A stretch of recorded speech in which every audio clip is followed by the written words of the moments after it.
Ito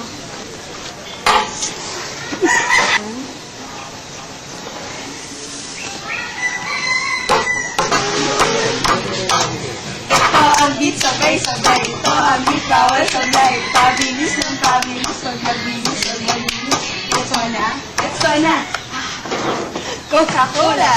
Nalilito, nalilito, nalilito, nalilito. Coco na! Ulitin natin, please!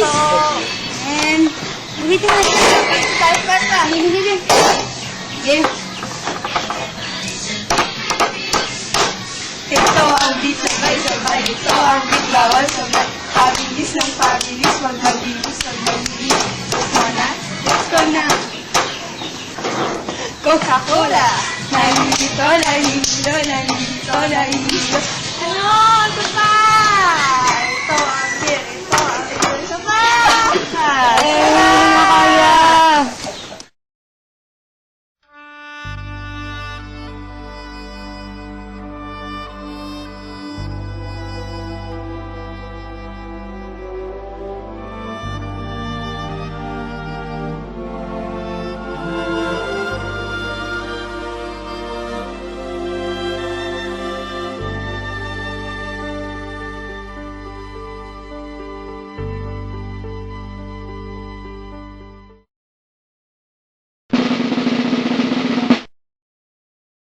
Inialok ni Jose Rizal ang kanyang serbisyo bilang manggagamot ng hukbong Espanyol sa Cuba matapos na malaman kay Blumentritt ang nakalulunos na sitwasyong medikal sa kolonyang ito. Nakatanggap si Rizal ng sulat mula kay Gobernador General Ramon Blanco noong ika-30 ng Hulyo 1876 na nagudyat ang pagtatapos ng kanyang pagpapatapon sa dapitan at misyon sa kampanya ng Espanya sa Cuba.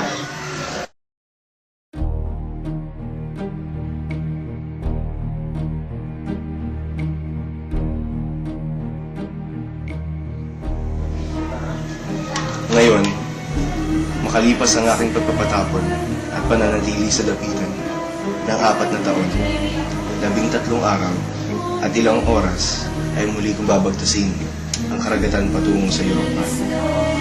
Magsisilbi ako bilang manggagamot para sa kampanya ng Espanya sa Cuba. Hindi ko alam kung ano ang kahihinatnan ng aking paglalakbay. Ngunit anong ligaya namang isipin na ako ngayon ay malaya na.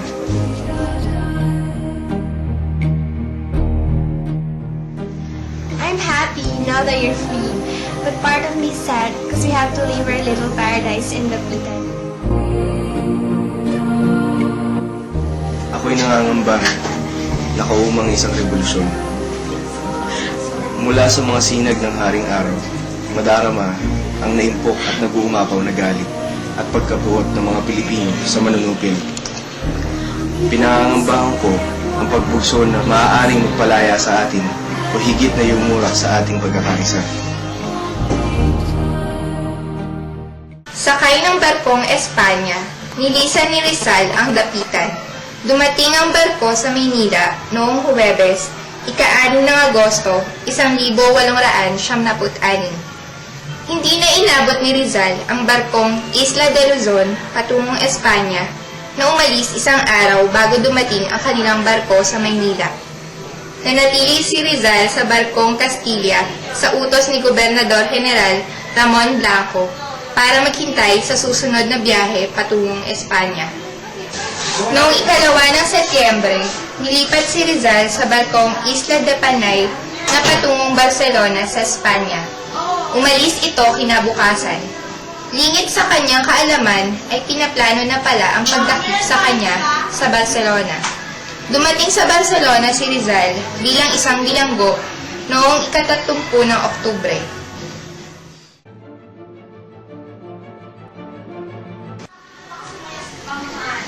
Ang huling pagbabalik ni Rizal sa bayan ay masidhing alaala ng isang bansang lumaban para sa kalayaan mula sa mga manunupil at patuloy na lumalaban patungo sa ganap na pagkabansa. Si Rizal ay kinaratangan at iniharap sa mga kolonisador na natatakot sa pag-aalsa ng sambayanan. Ika-6 ng Oktubre, 1876, sakay ng barkong Colon, naglakbay si Rizal pabalik ng Maynila at dumating ito sa baybayin ng Maynila noong 3 ng Nobyembre.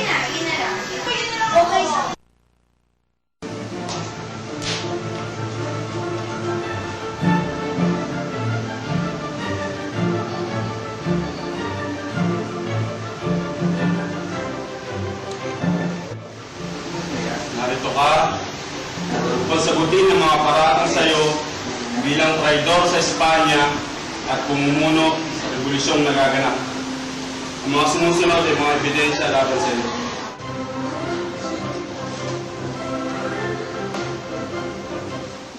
Ito ang listahan ng otoridad na iyong maaaring maging tagapagtanggol.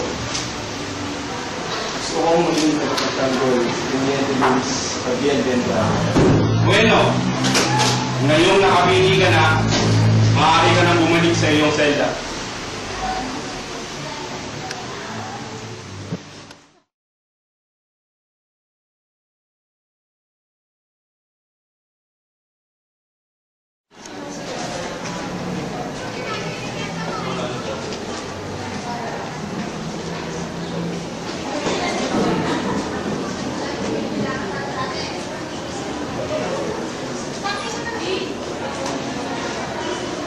Magandang araw, Doktor.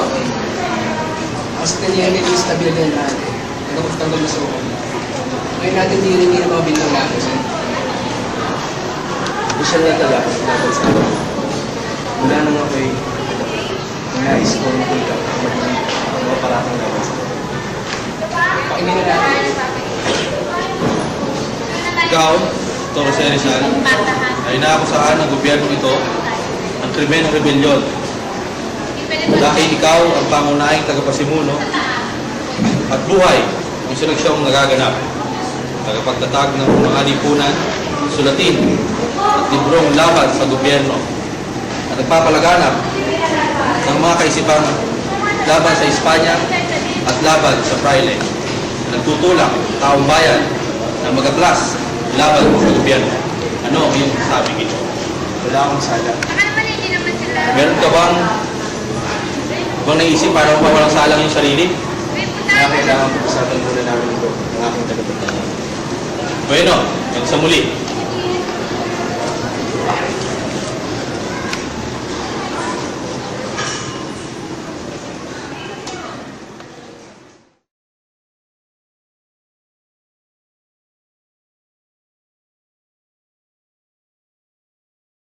Fort Santiago, 25 ng Disyembre, 1876. Aking kagalang-galang na tagapagtanggol. Sinabi sa akin ng hukom na tagapag-imbestiga na bukas diringgin sa korte ang aking kaso. Hinihintay kita nitong umaga upang sabihin sa iyo ang isang importanteng bagay. Ngunit marahil sa kahirapan ng iyong tungkulin, ay hindi ka na nakarating tulad ng inaasahan ng hukom na tagapag-imbestiga. Kung may panahon ka, nais kitang kausapin bago ako humarap sa korte. Ikalulugod ko kung darating ka ngayong hapon, gabi o bukas. Binabati kita ng maligayang Pasko. Ang iyong magiliw na kliyente, Jose Rizal.